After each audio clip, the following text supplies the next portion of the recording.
আসসালামু আলাইকুম। কিছুদিন আগে আমি যে কোয়েল পাখির জিরো বাচ্চা আনছিলাম ১০০ পিসের মতো। আজ সেগুলো দেখতে, দেখতে আজ অনেকটা বড় হয়ে গেছে। এখন আমাদের এই কোয়েল পাখিগুলো তুষগুলো চেঞ্জ করে দিতে হবে। আর আমরা আজকে ওজন দিয়ে দেখব যে আমাদের কোয়েল পাখিগুলো কত ওজন আমরা এ পর্যন্ত আনতে পেরেছি। আমাদের এই কোয়েল পাখিগুলো এখনো আমরা ভ্যাকসিন করি নাই। আমি মূলত ১৪ দিনে বা ১৬ দিনে আমি ভ্যাকসিন করে থাকি। আর ২ দিন গেলে আমাদের কোয়েল পাখিগুলো ভ্যাকসিন করাবো। তো তার জন্য প্রস্তুতি নিচ্ছি। আর আমি কোয়েল পাখিগুলো ভ্যাকসিন করানোর ২ দিন আগে থেকে আমি লাইসোবিট দিয়ে থাকি কোয়েল পাখিগুলোকে।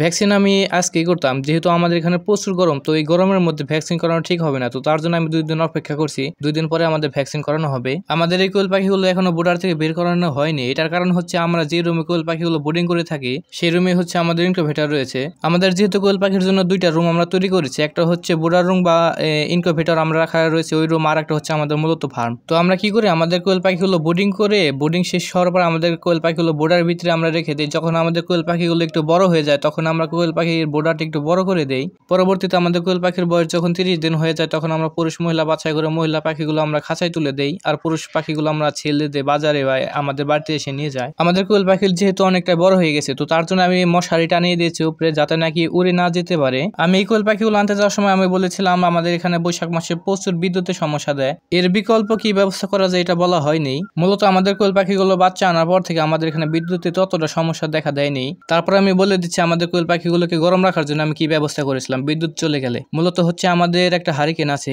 এই হারিকেন আমি রেখেছিলাম, বিদ্যুৎ চলে গেলে এই হারিকেন দিয়ে আমি কোয়েল পাখিগুলোকে আমি এই গরম রাখার চেষ্টা করব। কিন্তু এবার আমরা কোয়েল পাখিগুলো বাচ্চা আনার পর থেকে আমাদের এখানে বিদ্যুতের সমস্যা দেখা যায়নি। তো তার জন্য এই আমাদের হারিকেনে কি ব্যবস্থা করেছিলাম এটা ভালো করে ভিডিও করে দেখাতে পারলাম না আপনাদের। তো আপনারা বুঝে নিন, একটা হারিকেন বোর্ডারের মাঝখানে রেখে দিলে আপনাদের কোয়েল পাখিগুলো বাচ্চা তাপ ভালো করে দেওয়া যায়। ইতিমধ্যে আমাদের কোয়েল পাখিগুলো লিটার ব্যবস্থা পরিষ্কার করা হয়েছে। এখন আমি কোয়েল পাখিগুলোকে ওজন দিয়ে দেখবো যে আমাদের কোয়েল পাখিগুলো এতদিনে কত গ্রামের মতো হয়েছে। মাশাআল্লাহ, আমাদের কোয়েল পাখিগুলো ৬০ গ্রামের মতো ওজনে চলে এসেছে আমাদের এই ১৪ দিনে। আমাদের কোয়েল পাখিগুলোকে আমি যতটা সম্ভব মেডিসিন কম দেওয়ার চেষ্টা করেছি, না দেওয়ার মতোই একেবারেই কম।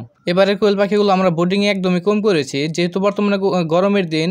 শীতকালে আমি ১২-১৩ দিন আমি বোর্ডিং এ আমাদের তাপ দেওয়া লাগছে, যেহেতু শীতকাল ছিল। এখন আমাদের গরমের দিনে আমি ৩ দিনও আমার লাগে নাই। ৩ দিন পর থেকে আমাদের এখানে স্বাভাবিক তাপমাত্রায় ছিল ৩৭ ডিগ্রির উপরে। তো আমাদের কি হয়েছে, আমাদের যেহেতু অটো বোর্ডার, তো আমাদের বোর্ডারের ভিতরে আমরা পরবর্তীতে আমাদের তাপই দেওয়া লাগে না, মানে আমাদের বিদ্যুৎ খরচ একদমই কমেছে। কোয়েল পাখিগুলোকে নতুন করে তুষ দেওয়ার পর দেখি কোয়েল পাখি সুন্দর মতো গোসল করছে।